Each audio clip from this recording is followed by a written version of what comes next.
मध्य प्रदेश के बड़े शहरों में बढ़ती युवाओं की भीड़ को देखिए। कौन है ये, कहां से आए हैं और क्यों भटक रहे हैं? सवाल कीजिए तो जवाब मिलेगा। बेरोजगारी है साहब, नौकरी की तलाश जारी है। कहीं मिले तो घर वालों के सिर से जिम्मेदारियों का बोझ हल्का कर सकूं। और इन बेरोजगारों में भी इंजीनियर्स इतने हैं कि पूछिए मत। यहाँ वहाँ जहाँ तहाँ सब इंजीनियर ही नजर आते हैं। ऐसी बाढ़ आई है इन दिनों इंजीनियर्स की साहब। किसी अनजान नौजवान का हाथ पकड़िए, भाई साहब इंजीनियर ही निकलेगा। जितनी तेजी से सूबे में इनकी संख्या बढ़ी, उतनी ही तेजी से बेरोजगारी। जानते हैं वजह क्या है? तकनीकी के बढ़ते दौर में हर माँ बाप ने बेटे को इंजीनियर बनाने का सपना संजोया, तो रही सही कसर सरकार ने पूरी कर दी। दे दी मंजूरी मनमाने इंजीनियरिंग कॉलेजों को। और फिर क्या, निकलने लगी साल दर साल पढ़े लिखे इंजीनियरों की खेप। क्वालिटी भले चाहे जैसी हो साहब, पर बड़े फख्र की बात है मध्य प्रदेश में इंजीनियर बहुत हैं। यकीन न आए तो कुछ दिन पहले फॉरेस्ट गार्ड की भर्ती के लिए आए आवेदन पर नजर डालिए। दंग रह जाएंगे आंकड़े देखकर। 2400 पदों के लिए 6,10,634 आवेदन आए, जिसमें 12,230 बीई डिग्रीधारी थे। बेरोजगारी पर राज्य मंत्री दीपक जोशी ने चिंता जताई और जल्द ही निगरानी कमेटी बनाने की बात की, मगर एक और इंजीनियरिंग कॉलेज खोलने की भी बात कहते हुए नजर आए। एक प्रश्न था कि मध्य प्रदेश में तकनीकी शिक्षा के विकास के साथ साथ बेरोजगारों की संख्या बढ़ी है। क्योंकि तेजी से निजीकरण हुआ है, कहीं न कहीं उदार नीति शासन की रही है, इसलिए तेजी से इंजीनियरिंग कॉलेज खुले। और इंजीनियरिंग कॉलेज खुलने के कारण से काफ़ी छात्रों को रुझान चूँकि इस तरफ रहता है, भारी संख्या में प्रवेश हुआ। उस प्रवेश के कारण से हमारे यहाँ इस प्रकार के छात्रों की वृद्धि हुई है। लेकिन अब विभाग गुणवत्ता सुधार की दृष्टिकोण से कुछ अभिनव कार्यक्रम शुरू करने जा रहा है, जिसके माध्यम से कहीं न कहीं हमें लगता है कि हमारे बच्चे तकनीकी रूप से जितने विकसित होना चाहिए उतने विकसित नहीं हैं। उस दृष्टिकोण हम नए विचार लेके आ रहे हैं। सामान्य वालों के लिए नए इंजीनियरिंग कॉलेज खोलने का विचार चल रहा है, उसमें भर देंगे। मध्य प्रदेश में बेरोजगारों की बढ़ती फौज के आंकड़े से सीएम शिवराज सिंह भी वाकिफ हैं, और शायद यही वजह है कि अक्सर मंच से वो युवाओं से स्वरोजगार की अपील करते नजर आते हैं। अब जब वो नौकरी नहीं मिलती तो कई बार सारे रास्ते बंद दिखाई देते हैं। जीवन में हताश आती है, निराशा आती है। जब भी ऐसे बच्चों को देखता था मैं, एक ही संकल्प दिल में पैदा होता था, ये बच्चे जो आज रोजगार मांग रहे हैं, भगवान ऐसा दिन ला दो कि रोजगार मांगने वाले रोजगार देने वाले बन जाएं। जानते हैं बेरोजगारी की बड़ी वजह क्या है? इंस्पायरिंग माइंड्स की राष्ट्रीय रोजगार रिपोर्ट बताती है कि 80% इंजीनियर रोजगार के काबिल नहीं है। रिपोर्ट में यह भी कहा गया कि इसके लिए शैक्षणिक एवं प्रशिक्षण की गुणवत्ता में सुधार लाने की जरूरत है, ताकि वे श्रम बाजार की जरूरतों के हिसाब से काबिल बन सकें। रिपोर्ट में दिल्ली के संस्थानों को योग्य इंजीनियर देने में बेहतर बताया गया। इसमें दूसरा स्थान बेंगलुरु और उसके बाद मुंबई और पुणे के कॉलेजों का आता है। सबसे खराब हालत यूपी, एमपी और छत्तीसगढ़ के कॉलेजों की है। बेरोजगारी के मुद्दे पर सरकार को घेरना था, सो कैसे पीछे रहता विपक्ष? सवाल खड़े किए। रोजगार नहीं है तो कहां जाएं लोग? केवल इंजीनियर नहीं, बल्कि एक बड़ा तबका है बेरोजगारों का सूबे में। रोजगार नीति भी ठीक नहीं सरकार की। दूसरा ये बता रहा हूँ कि ये सब जो कॉलेजेस जो खुले हैं, इसकी परमिशन भी तो सरकार नहीं दी है। तो सरकार को ये देखना चाहिए, सरकार का जो विजन होना चाहिए कि 5 साल बाद, 10 साल बाद, 15 साल बाद, 20 साल बाद का, वो सरकार को दिख नहीं रही कि आने वाले समय में क्या होना है। जैसा अभी 16 चल रहा है तो 2020 तक के लिए विजन सरकार का क्या होना चाहिए, वो सरकार का ही विजन को स्पष्ट नहीं है। इस कारण से स्थिति बन रही है। गनीमत है विधानसभा में उठे सवाल पर अब सरकार जाग रही है, और जागना ही होगा, क्योंकि कहीं ऐसा ना हो रोजगार का संकट उसके लिए नासूर बन जाए और चुनाव में मुसीबत। भोपाल से IND24 के लिए शिखिल विवार की रिपोर्ट।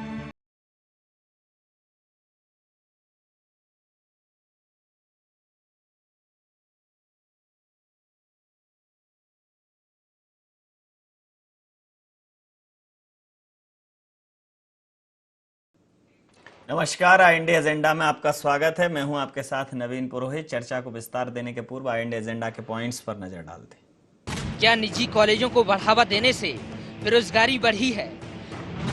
अगर हाँ, तो अब इसे रोकने के लिए क्या कदम उठाएगी सरकार? क्या रोजगार के अवसर उपलब्ध कराने में सरकार असफल साबित हुई है? क्या मामले में कांग्रेस का हस्तक्षेप उसके लिए मुफीद साबित होगा? चर्चा में आप सबका स्वागत है। डिग्रियां फिर अर्जियां फिर गोलियां सल्फास की, ऐसे न जाने कितने सपने गुम यहां पर हो रहे हैं। और जिनको आती है हाउस में भाषण देने की कला, उनके कच्चे रास्ते भी आज डामर हो रहे हैं।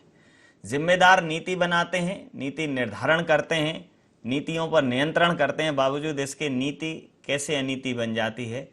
कैसे मध्य प्रदेश का युवा बेरोजगार है, कैसे शिक्षा में गुणवत्ता नहीं है, ये बड़े सवाल हैं जो विधानसभा में गूंजे। इन सवालों के जवाब खोजने की कोशिश करेंगे आज की इस चर्चा में। हमारे साथ चर्चा में शामिल हैं कांग्रेस के विधायक रामकिशोर दोगने साहब, भारतीय जनता पार्टी के विधायक पुष्पेंद्र नाथ पाठक जी, वरिष्ठ पत्रकार आदरणीय श्री रंजन श्रीवास्तव साहब, हमारे समूह के प्रबंध संपादक श्री राघवेंद्र साहब। आप समस्त महानुभावों का बहुत बहुत स्वागत है। दोगनी जी, जैसा आपके नेता प्रतिपक्ष ने, प्रभारी नेता प्रतिपक्ष ने सवाल उठाया सरकार की नीतियों पर, तमाम सारे विषयों पर, तो ये सिर्फ सवाल उठाने के लिए है या वाकई आप चिंतित हैं? नहीं नवीन जी, बिल्कुल चिंतित हैं, और चिंतित हैं तभी तो सवाल उठ रहे हैं। विपक्ष का काम सवाल उठाना है। सरकार 13 साल से भारतीय जनता पार्टी की है मध्य प्रदेश में, काम करना सरकार का काम है, हमारा उनको रास्ता दिखाना है। अब रास्ते पे चले नहीं चले उनकी मंशा है ये तो, और उनकी मंशा दिख रही है आपको। कितने इन्वेस्टर मीट हुई है, कितने उद्योग धंधे आए हैं, कितने काम किए हैं, और पैसा कहाँ खर्च हो रहा है फालतू। जो उद्योग धंधे में अगर कभी इसमें लगाते हैं, यहीं लगाते हैं सरकारी उस पैसे को, तो उससे बहुत सारे उद्योग धंधे खुल जाते हैं। पर ये इन्वेस्टर मीट के नाम से करोड़ों रुपए खर्च करके रोजगार की लालच देके कि रोजगार मिलेगा, उद्योग धंधे आएंगे। अभी भी आप मूल विषय पर नहीं हैं जी। रिपोर्ट में यह आया है कि जो पढ़े लिखे हैं, हाँ। जो डिग्रीधारी हैं, वो डिग्रीधारी, उनकी जो डिग्रियों की गुणवत्ता है, उनकी जो क्वालिटी है, वो तो आप देखिए, वो उनकी ठीक नहीं है। एक बहुत बड़ा मिसमैच है जो वो तो कॉर्पोरेट पूरे चाहता है और जो हमारा शैक्षणिक तंत्र उनको पैदा करके दे रहा है, उसमें एक भारी अंतर है। मध्य प्रदेश में प्रश्न चिन्ह लग गया है। व्यापम जब से घोटाला हुआ तब से प्रश्न चिन्ह लग गया है। अगर मध्य प्रदेश का बच्चा अगर कभी दूसरे स्टेट में या दूसरी कंट्री में जाता है तो उसको पहले देखा जाता है कि व्यापम का तो नहीं है। तो वो परिस्थितियां शिक्षा की हो गई और शिक्षा की बहुत बुरी हालत कर दी गई। उसके पहले कौन से नालंदा और तक्षशिला थे? नहीं, उसके पहले भी तो थे, सर्विस मिल रही थी, जा रहे थे लोग। आज आप देखिए इंजीनियरिंग कॉलेज इतनी बाढ़ कैसे आ गई? कंट्रोल कौन करेगा? सरकार का काम है। समस्या है, सरकार का काम है कंट्रोल करना। सरकार अतिवृष्टि है और आपके में सूखा पड़ा था, आपके में थे ही नहीं कॉलेज। नहीं, कॉलेज नहीं थे, फिर शिक्षा का स्तर इतना गिरा हुआ नहीं था, शिक्षा की ये स्थिति नहीं थी। आज हम देखें कि शिक्षा की स्थिति ऐसे गिर गई है कि इंजीनियरिंग कॉलेज वाला BA BCom वाले से भी बेकार हो गया है, और टेक्निकल शिक्षा के नाम से उसको पैसा भी खूब लिया, फीस भी खूब ली है, और उसके बाद भी उसको रोजगार की कोई गारंटी नहीं है। तो ये परिस्थितियां अगर बनी है तो सरकार को कंट्रोल करना चाहिए, सरकार को देखना चाहिए। कौन देखेगा कंट्रोल? कंट्रोल करना तो सरकार के हाथ में। विपक्ष हमेशा उठाता है, बात करता है, सरकार से ही पूछ लेता हूं, कौन करेगा? सरकार। क्या है कि कांग्रेस के संग एक मुसीबत ये है कि कहीं भी कोई बात आप शुरू करो तो वो ले दे के व्यापम में पहुंच जाती बात। सवाल इस बात का है कि इंजीनियरिंग की डिग्री प्राप्त करने के बाद नौकरी क्यों नहीं मिल रही है? नौकरी, एक तो सबसे बड़ी समस्या ये है कि एक आकर्षण सरकारी नौकरी का है लोगों के मन में। जो भी विद्यार्थी पास होकर निकलते हैं वो सबसे पहले सरकारी नौकरी की तरफ आकर्षित होते हैं, और सरकारी नौकरी इंजीनियर्स के मामले में इतनी ज़्यादा है नहीं, वैकेंसी नहीं है, तो आपको भी पता है। अब दूसरी बात यह आती है कि इंजीनियर की डिग्री प्राप्त करने के बाद वो कहाँ जाए। मुख्यमंत्री जी की जो आशा है और विश्वास इस बात को लेकर, नौजवानों को लेकर, इसलिए उन्होंने ये चाहा है कि नौजवान खुद अपने रोजगार खड़े करें, इतने अवसर पैदा करें कि वो खुद दूसरों को रोजगार दे सकें। इस दिशा में मुख्यमंत्री जी ने जो प्रयास किए हैं, जो काम किए, उसको लेकर तो मुझे लगता है कि कांग्रेस के आदरणीय डॉक्टर दोगने साहब को बधाई देना चाहिए, मुख्यमंत्री जी की प्रशंसा करनी चाहिए। दूसरी बात मैं ये कहना चाहता हूँ कि अभी जो स्थिति है, इंजीनियरिंग कॉलेज बढ़ने की वजह से, यदि इंजीनियरिंग कॉलेज नहीं होते तो वो जो पढ़ने वाले लड़के पढ़ के निकल रहे हैं, 12वीं पास करके, मैट्रिक पास करने के बाद जा रहे हैं, तो कुछ ना कुछ तो करते, BA करते, ग्रेजुएशन करते, किसी न किसी दिशा में पढ़ते तो उसमें थोड़ी जरूरी था कि उसमें भी रोजगार मिल जाता। रोजगार प्राप्त करना एक अलग विषय है और डिग्री प्राप्त करना एक अलग विषय है। इंजीनियरिंग ज़्यादा कॉलेजेस होने की वजह से इंजीनियरिंग में बड़े हैं छात्र, ये सही है, लेकिन इंजीनियरिंग की डिग्री प्राप्त करने के बाद सरकार ने ये थोड़ी कहा कि गारंटी, जो अच्छे लड़के हैं विदेशों में, मध्य प्रदेश के कई लोगों ने नाम कमाया है, विदेशों में जाके कई जगह नौकरी मिली, यहाँ जो कैंपस सिलेक्शन हुए उसमें अच्छे नहीं, जो अच्छे लड़के हैं उनको ही इंजीनियर बनना चाहिए ना। इतनी फौज कैसे पैदा हो जाती है? रोजगार मूलक हो शिक्षा। नहीं, ये आपकी बात ठीक है। तो जो इंजीनियर है वो इंजीनियर है। अब इसमें एक अच्छा इंजीनियर, एक बुरा इंजीनियर, ये श्रेणी कैसे हो सकती है? नवीन जी, ये इस चीज को अपन पूरे भारतीय समाज के मूल से यदि अपन देखें तो शिक्षा एक अलग प्रकार की चीज है और जो व्यक्ति का अपना जीवन का अनुभव रहता है, जो परंपरागत रूप से भारतवर्ष में सीखते आए हैं। जैसे परिवार में पिता की दुकान रहती है तो बच्चा जाके 1-2 घंटे बैठता है, पिता को भोजन में रिलीविंग के लिए छुट्टी देता है, या किसानी करने वाले पिता की मदद के लिए बच्चा 1-2 घंटे को पहुंचता है। तो जो वो कृषि कार्य सीखता है, जो वो दुकानदारी सीखता है, वो किसी स्कूल कॉलेज में पढ़ाई नहीं जाती, लेकिन उससे जो उसको रोजगार करने के ज्ञान प्राप्त होता है, उसको जो अपनी विधा में मास्टरी हासिल होती है, वो किसी स्कूल कॉलेज में नहीं है। और इस दिशा में जो लोग पढ़ते, स्कूल में पढ़ें अथवा नहीं पढ़ें, लेकिन जो पारंपरिक ज्ञान है वो इससे प्राप्त करते हैं और वो एक अच्छे बिजनेसमैन बनते हैं, अच्छे कृषक बनते हैं। तो ये सब चीज़ें जो है ये स्कूल कॉलेज में मिलने वाली नहीं है। रोजगार का जो काम करने वाले लोग हैं या रोजगार की दिशा में बढ़ने वाले लोग हैं, वो अपना रास्ता बना लेते हैं। डिग्री एक सपोर्टिंग एलिमेंट हो सकती है उनके लिए, जिसका फायदा उन्हें मिलता है आने वाले जीवन में। जीवन के जो और संघर्ष हैं उसमें उनकी डिग्री, उनकी पढ़ाई का महत्व है। लेकिन जो भारतवर्ष में परंपरागत व्यवसाय करने की पद्धति रही है और पिता का सहयोग करके बच्चे जो सीखते हैं, वो अनमोल है, वो दुनिया में अद्भुत है, वो कहीं नहीं मिलेगा आपको। जी रंजन साहब, जो रिपोर्ट आई है वो ये आई है कि शिक्षा की क्वालिटी ठीक नहीं है। हमारे विश्वविद्यालय, हमारे महाविद्यालय जो पढ़ा रहे हैं जी, और जो हमारे कॉरपोरेट्स को चाहिए, उसमें एक बहुत बड़ा अंतर है। बच्चा पढ़ता कुछ है और जब वो बाहर निकलता है तो प्रायोगिक स्थिति कुछ और होती है। रिसर्च और प्रायोगिक पढ़ाई के नाम पर हमारा इंफ्रास्ट्रक्चर बहुत वीक है। और अब ये इंफ्रास्ट्रक्चर क्या है?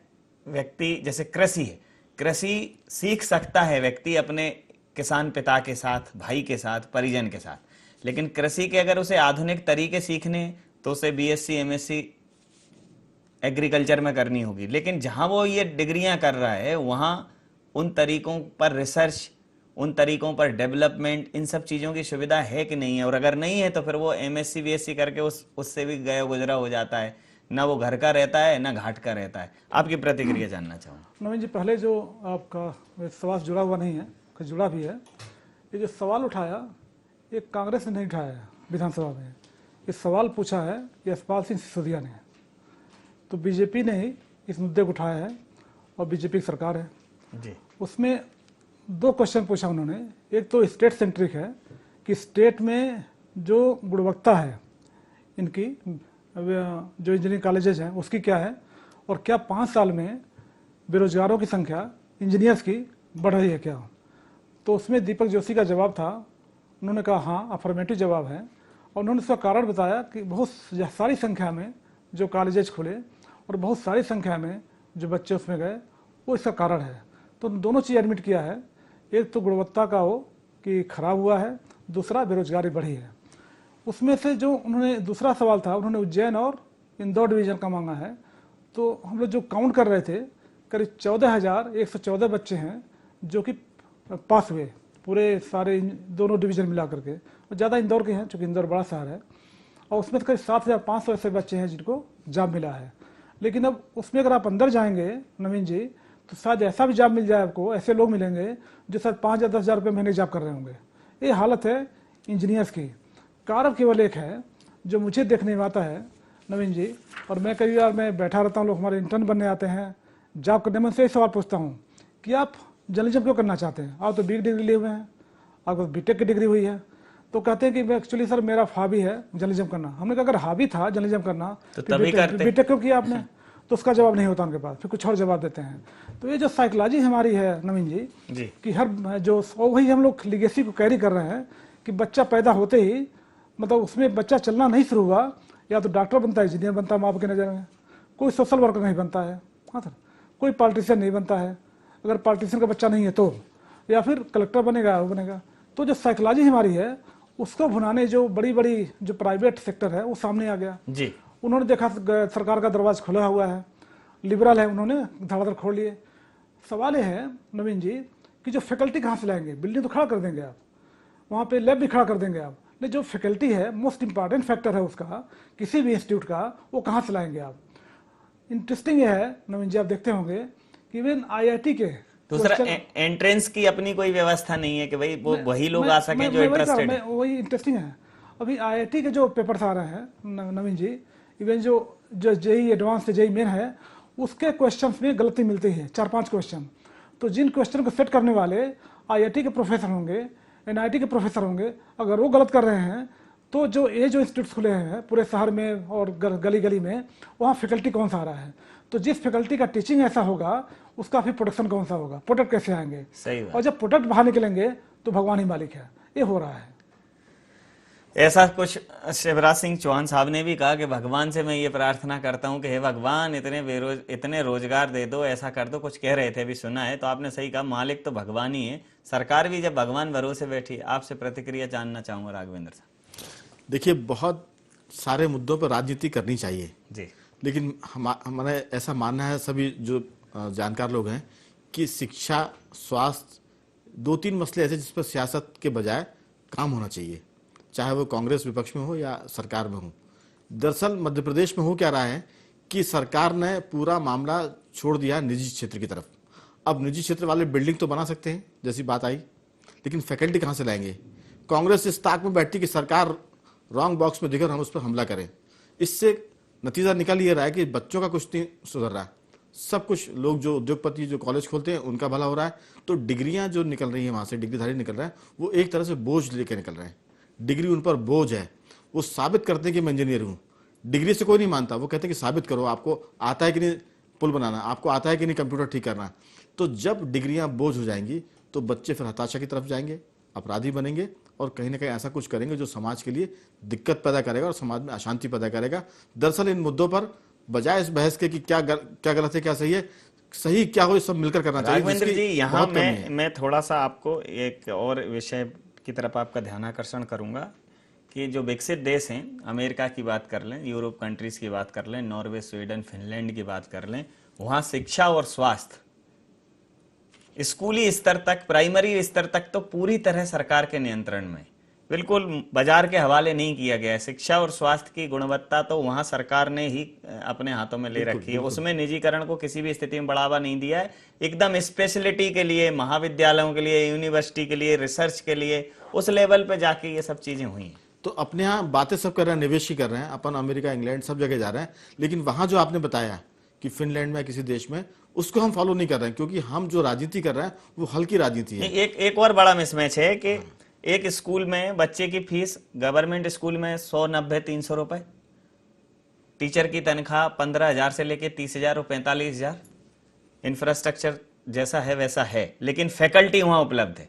यहाँ इंफ्रास्ट्रक्चर बहुत अच्छा है, बच्चे की फीस 3,000, 4,000, 5,000 और साल की करीब 60-70 हजार, और जो टीचर निजी कॉलेज स्कूलों में पढ़ा रहे हैं उनकी तनख्वाह किस लेवल की है, किसी छुपा नहीं हुआ। तो ये इतना बड़ा मिसमैच है कि जहां मकान दुकान अच्छा है, जहां हवेली अच्छी है, वहां फैकल्टी ठीक नहीं है, वहां मैन पावर ठीक नहीं है, ह्यूमन रिसोर्स ठीक नहीं है। और जहां ह्यूमन रिसोर्स बहुत अच्छा है वहां इंफ्रास्ट्रक्चर का अभाव है, साथ में इच्छा शक्ति का भी अभाव, क्योंकि वो धरने प्रदर्शन में मस्त है। उनको तो उनमें तो अब तो शिक्षक संघों से रंजन साहब MLA निकलने लगे।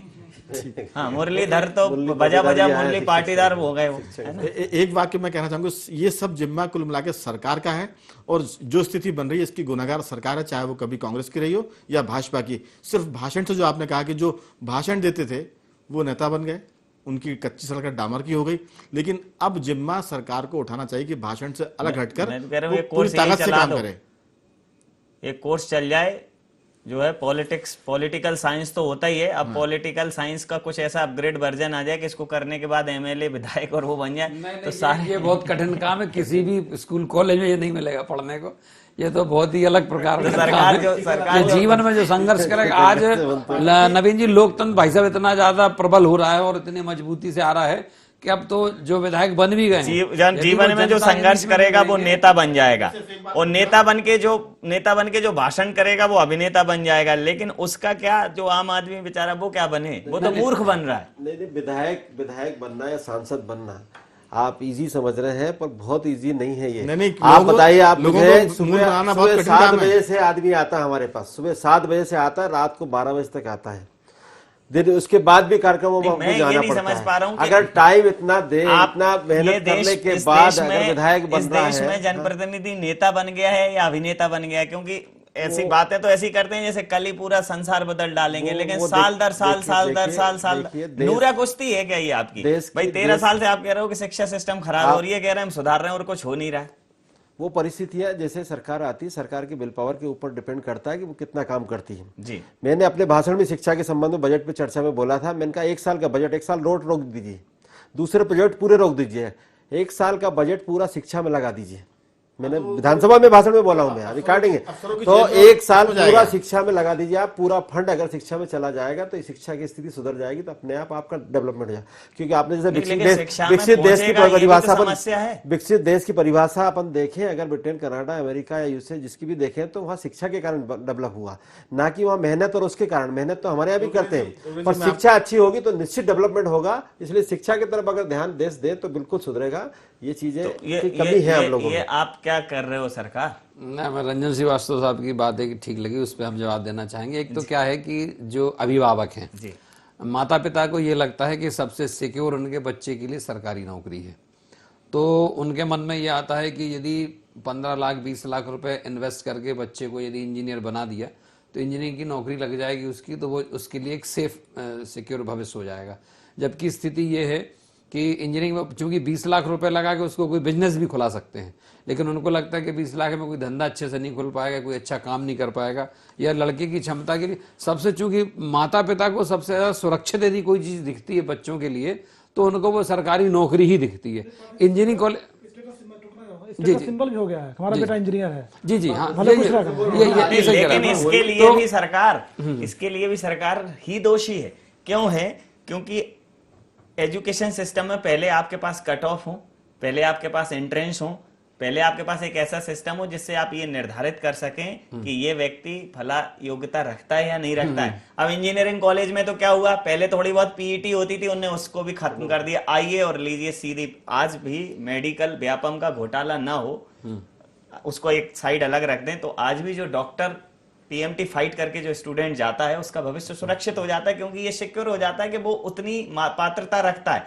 लेकिन जो बिना पात्रता के जो फौज खड़ी की जा रही है, बिना रुचि के जो फौज खड़ी की जा रही है, क्योंकि जो व्यक्ति आईएएस, आईपीएस, एसएससी जितने भी एंट्रेंस एग्जाम फाइट करता है, वो अपनी जिंदगी को ना लेफ्ट करता है ना राइट करता है, सीधा चला जाता है, क्योंकि वो पहले उसमें उतना इंटरेस्ट दिखाता है। अब ये जो मंडियां खुल गई हैं, वो थोक के भाव तोल रहे हैं और डिग्रियां निकाल रहे हैं, वो दिक्कत है। वहां भी सरकार को काउंसलिंग चाहिए, वहां भी सरकार को करियर काउंसलिंग सेल चाहिए, वहां भी सरकार को। मैं नवीन जी इससे तो पूरी तरह सहमत हूं कि बच्चों की काउंसलिंग होनी चाहिए। कई बार ये रहता है कि माता पिता, जो हमारा अनुभव आया है अभी पिछले कुछ दिनों में, कि कई बार बच्चों के ऊपर माता पिता अपनी महत्वाकांक्षाएं थोप देते हैं। जीवन में वो जो नहीं बन पाए वो बच्चों को बना देखना चाहते हैं। इससे भी दिशा भ्रम तो हुआ है। बच्चे चाहते कुछ बनना, या उनकी मानसिकता किसी और तरफ है, या उनकी रुचि कुछ और है, लेकिन वो माता पिता का आग्रह है कि इसको इंजीनियर बनना चाहिए, या माँ का आग्रह है कि डॉक्टर बनना चाहिए, तो उस दिशा में बच्चे को ढकेलते हैं जबरन,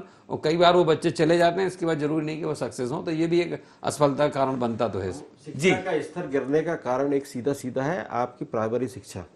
प्राइमरी शिक्षा में हमारे प्रदेश की आज स्थिति यह है कि एक संविदा शिक्षक हो गया, एक अतिथि शिक्षक हो गया और एक परमानेंट शिक्षक हो गया।